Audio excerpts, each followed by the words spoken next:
विदर्भात एमआयएमनं दमदार एंट्री करत वाशिम जिल्ह्यातल्या कारंजा नगराध्यक्षपदाच्या निवडणुकीत मोठा राजकीय फेरबदल घडवून आणलाय। या निवडणुकीमध्ये एमआयएमच्या उमेदवार फरीदा बानो मोहम्मद शफी पुंजानी यांनी भाजपच्या उमेदवार निशा गोलेच्छा यांचा 117 मतांनी पराभव केलाय आणि या पराभवामुळे कारंजा विधानसभेच्या भाजपच्या आमदार सई डहाके यांना हा एक मोठा राजकीय धक्का मानला जातोय।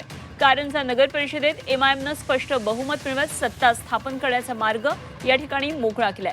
कारंजा नगर परिषदेतील एकूण 31 नगरसेवकांपैकी 16 नगरसेवक हे एमआयएमचे निवडून आलेले आहेत आणि भाजपला 13 जागांवर या ठिकाणी समाधान मानावं लागलं आहे। राष्ट्रवादी अजित पवार पक्षाला 1 आणि अपक्षाला 1 जागा मिळालेली आहे, तर वाशिम नगर परिषदेत सुद्धा एमआयएमचे 2 नगरसेवक विजयी झालेले आहेत। विदर्भातल्या स्थानिक राजकारणामध्ये एमआयएमचं हे वाढतं वजन त्यामुळे स्पष्ट झालेलं आहे।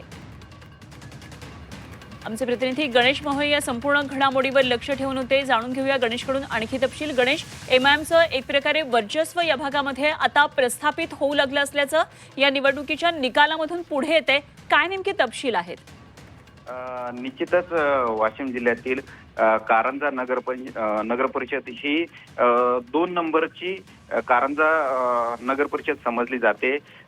यामध्ये सामाजिक वर्चस्व जे आहे, मतदार आहे ते मुस्लिम बहुल भाग असल्यामुळे निश्चितच एमआयएमला त्यांच्याकडे आकर्षित करण्याकरता जे प्रचारामध्ये त्यांचे मोठे नेते होते, इम्तियाज जलील असतील आणि इतर जे नेते होते, त्यांनी प्रचाराची कमांड सांभाळली व त्यानंतर त्यांचा जो प्रचाराचं यश आहे ते कालच्या निकालावरून स्पष्ट झालेलं आहे।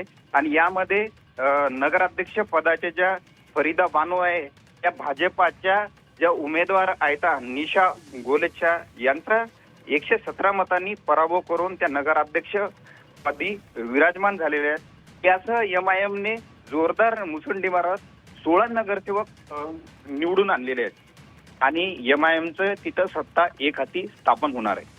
ठीक का गणेश, धन्यवाद दिलेल्या या सगळ्या सविस्तर माहितीसाठी। मात्र राज्यातली ही पहिली अशा प्रकारची नगरपालिका असावी ज्यामध्ये पूर्णपणे एमआयएमचं वर्चस्व दिसते। नगर अध्यक्षपदापासून ते 16 नगरसेवक एमआयएमचे या ठिकाणी निवडून आलेले आहेत। गणेश मोहोळ आमचे प्रतिनिधी आपल्याबरोबर होते।